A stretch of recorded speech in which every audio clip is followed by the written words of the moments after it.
Hello again. We will be taking a look onto morphing and an early version of panelization. And this will start introducing us to paneling and surface and skins exercises. Just to explain the setup, I have a Grasshopper definition. I'll explain what it does. But on Rhino, I have created a series of objects. With these are going to be my paneling exercises. So I'm trying to essentially set these into a surface, which you can see here, right? So the first thing that we need to understand is, first of all, box morphing and morphing in general. So the way I'm doing this in a very simple manner is I'm having a BREP collect an object, in this case this cylinder. This gets, I extract from that its bounding box, right? So I take it and say, well, it's cast within this. And then I use what is a box morph, right? So you can find the box morph onto not surfaces, into transformation, and you'll find it here. What does it do? It takes into a geometry, it takes a reference, and then a target. And the target I've set at the moment is another box which has 3 dimensions, and you can see how by changing this I can twist it and so on and so forth, right? So I can extend it. If we take this example, right, and instead of casting it onto another target, another box, right, what I can do is I can take this object and cast it onto a surface. And to do that, I essentially have created here a ruled surface, right, with 2 lines, right, this one and this one, which creates this surface here. And then I still have a BREP that essentially is connected. It's connected with this pyramid here. That BREP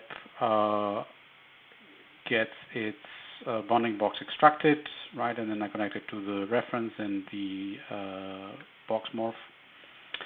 But then what I also do is I am essentially taking the surface, I divide it into a domain of 5 by 17. If I wanted this to be much more balanced, right, I would go 17 by 17.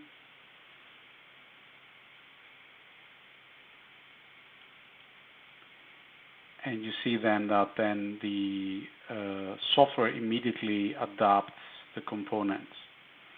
So this domain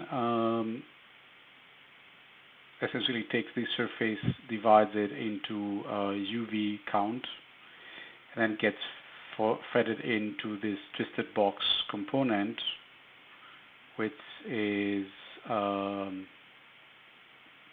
the surface twisted box, which is this one. So this creates a twisted box on a surface path, right? And this is a very easy way to create any kind of paneling surface. Now, some of you potentially have this in your studio. So if I have a line here, so if these lines are structural lines, and I only need one component to enter here, then one of those numbers needs to go to 1.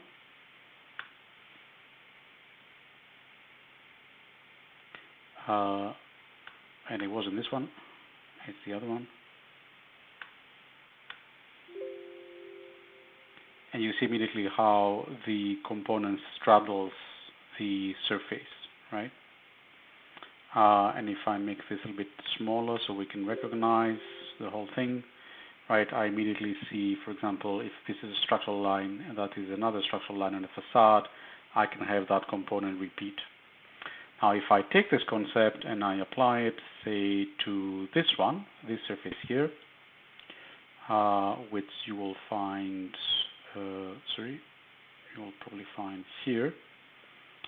What I've created here is a loft by two curves, which are created by this points.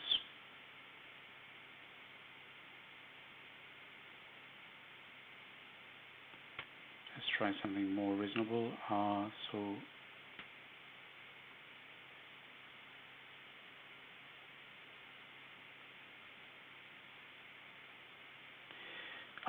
So this surface is also divided into a UV definition. I'll go 17 by 17 again.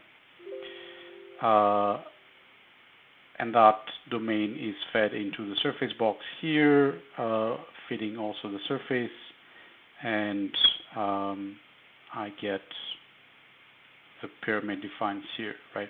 The good thing is that it can do any geometry you give it. So if you give it a kind of funky geometry like a cone, it will take a moment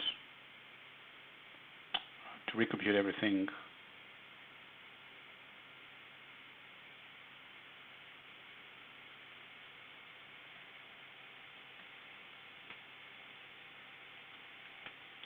But there you have it.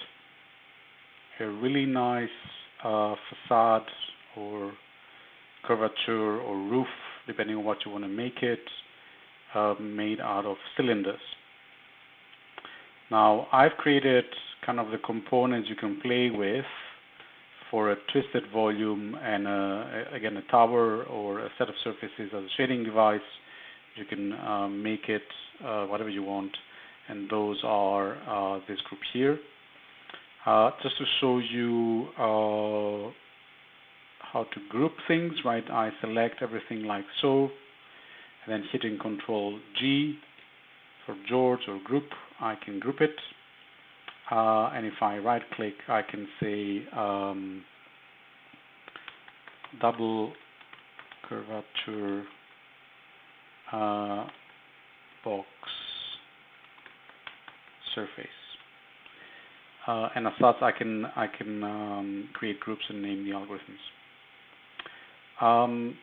So for this week, try to play out with this one. We'll see more panelization strategies in next videos, and I'll do some videos also on Dynamo for this.